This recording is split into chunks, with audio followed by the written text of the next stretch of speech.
కాళేశ్వరంలో భాగమైన మేడిగడ్డకి సీఎం రేవంత్ రెడ్డి ఈ నెల 20వ తారీఖు వెళ్తా ఉన్న పరిస్థితి కనబడుతూ ఉంది. 20వ తారీఖు ఇటు కేసీఆర్ సభ కూడా ఉంటున్న పరిస్థితి కనబడుతుంది. జగిత్యాల్లో ఇటు కేసీఆర్ సభ, అటు మేడిగడ్డ దగ్గర రేవంత్ రెడ్డి సభ కూడా ఉండే అవకాశాలు అయితే కనబడుతుంది. బహిరంగ సభలు అయితే ఇటు రెండు పార్టీలు కూడా ఏర్పాట్లు చేస్తూ ఉంది. కాళేశ్వరం ప్రాజెక్టులో మేడిగడ్డ దగ్గర 2 పిల్లర్లు కుంగిపోయిన విషయం మనందరికీ తెలిసిందే.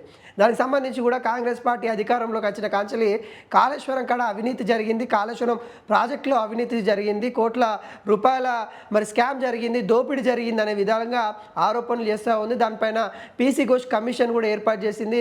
ఇటు మాజీ సీఎం అయిన కేసీఆర్ని, మాజీ మంత్రి అయిన హరీష్ రావుని, మాజీ మంత్రి అయిన ఈటల రాజేందర్ని, వాళ్ళందరినీ కూడా విచారించింది. వాటికి సంబంధించిన ఒక నివేదిక కూడా ఇచ్చింది. అయితే ఆ నివేదిక ఒకవైపు ఆ కేసు నడుస్తూ ఉన్న పరిస్థితులలో ఈ మేడిగడ్డకు సంబంధించిన ఏవైతే కుంగిపోయిన 2 పిల్లర్స్ ఏవైతే ఉంటాయో వాటిని యుద్ధ ప్రాతిపదికన రిపేర్ చేయాల్సిందే, మరమ్మతులు చేయాల్సిందనే విధంగా ఇటు కాంగ్రెస్ ప్రభుత్వం అయితే చర్యలు తీసుకుంటుంది. దానిలో భాగంగానే సీఎం రేవంత్ రెడ్డి మేడిగడ్డకైతే ఈ నెల 20న వెళ్ళే అవకాశాలు అయితే కనబడుతుంది. తర్వాత అక్కడనే ఒక బహిరంగ సభ కూడా ఏర్పాటు చేస్తూ ఉన్నారు ఇటు కాంగ్రెస్ పార్టీ నేతలను కూడా చెప్పుకోవచ్చు. అయితే ఇప్పటికే ఆ ప్రాజెక్ట్ సంబంధించి కూడా ఇటు కేంద్ర బృందాలు, ఇటు రాష్ట్ర బృందాలు కూడా రీసెర్చ్ అయితే చేస్తూ ఉన్నాయి, దాన్ని టెస్ట్ చేస్తూ ఉంది. వాటికి సంబంధించిన జియో ఫిజికల్ టెస్ట్, అదేవిధంగా జియో టెక్నీషియన్ సంబంధించిన టెస్టులు అయితే చేస్తూ ఉన్న పరిస్థితి కనబడుతూ ఉంది.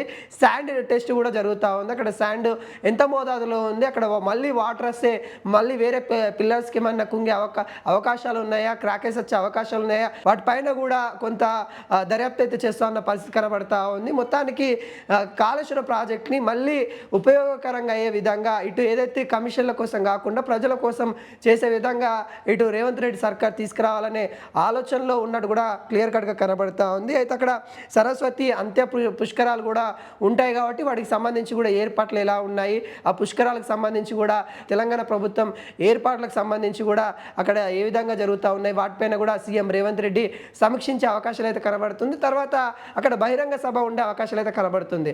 అయితే ఇటు జగిత్యాల వేదికగా ఇటు బీఆర్ఎస్ సభ ఉండబోతా ఉంది, అటు మేడిగడ్డ వేదికగా అటు సీఎం రేవంత్ రెడ్డి సభ ఉండబోతా ఉంది 20వ తారీఖు అని చెప్పుకోవచ్చు. ఇద్దరి సభలు కూడా ఒకే రోజు ఉండే అవకాశాలు అయితే కనబడుతూ ఉన్నాయి.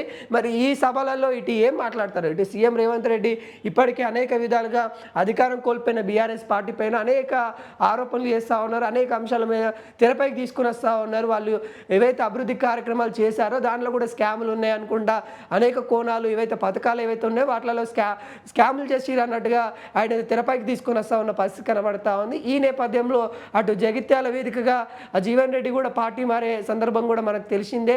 అటు గులాబీ కండవ కప్పుకోబోతా ఉన్నారు. దానికి సంబంధించి కూడా భారీ ఎత్తున అటు సభ కూడా ఏర్పాటు చేస్తూ ఉన్నారు. అటు బీఆర్ఎస్ కార్యకర్తలు, ఉమ్మడి వరంగల్, ఉమ్మడి కరీంనగర్ జిల్లాల నుండి కూడా చాలామంది బీఆర్ఎస్ నేతలు ఆ సభకి వెళ్ళే అవకాశాలు అయితే కనబడుతూ ఉంది.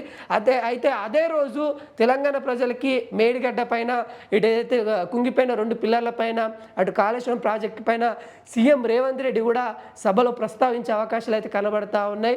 అంటే ఒకే రోజు 2 సభలు అయితే ఉండే అవకాశాలు అయితే కనబడుతూ ఉన్నాయి.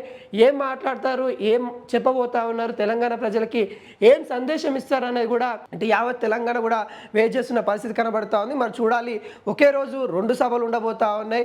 ఇప్పటికే పొలిటికల్ కొంత తెలంగాణలో హీట్ ఎక్కిన పరిస్థితి కనబడుతూ ఉంది. ఎందుకంటే అటు ఇటు వెళ్ళే అవకాశాలు, అంటే ఈ పార్టీ నుండి ఆ పార్టీకి, ఆ పార్టీ నుండి ఈ పార్టీకి వెళ్ళే అవకాశాలు ఎక్కువ కనిపిస్తూ ఉన్నాయి. ఇప్పటికే సీనియర్ నేతలు కూడా కాంగ్రెస్ పార్టీలో అసంతృప్తితో ఉన్నారనే ఆరోపణలు కూడా బలంగా వినిపిస్తూ ఉన్నాయి. చాలామంది కూడా మాకు టచ్లో ఉన్నారన్నట్టు ఇటు బీఆర్ఎస్ నేతలు అయితే చెప్తున్న పరిస్థితి కనబడతా ఉంది. లేదు ఎవరైతే ఎమ్మెల్యేలు ఉన్నారో ఇప్పటికే 10 మంది ఎమ్మెల్యేలు ఇటు కాంగ్రెస్ వైపు చూశారు. దాంట్లో ఒక ఎమ్మెల్యే అటువైపు, అంటే ఇటు పటాన్ చెరువు సంబంధించిన ఎమ్మెల్యే మళ్ళీ బీఆర్ఎస్కి వెళ్ళిపోయినా కానీ మిగిలిన వాళ్ళు ఎవరైతే ఉన్నారో వాళ్ళతో పాటు ఇంకొంతమంది బీఆర్ఎస్ ఎమ్మెల్యే టచ్లో ఉన్నారు. వాళ్ళు కూడా మా కాంగ్రెస్ పార్టీలోకి రావడానికి సిద్ధంగా ఉన్నారు అనే విధంగా ఇక్కడ 2 పార్టీలు కూడా చెప్పుకుంటున్న పరిస్థితి కనబడతా ఉంది. ఏది ఏమైనా కానీ ఈ సభ తర్వాత, అంటే 20వ తారీఖు తర్వాత రాజకీయం మరింత హీట్ ఎక్కే అవకాశాలు అయితే కనబడతా ఉంది.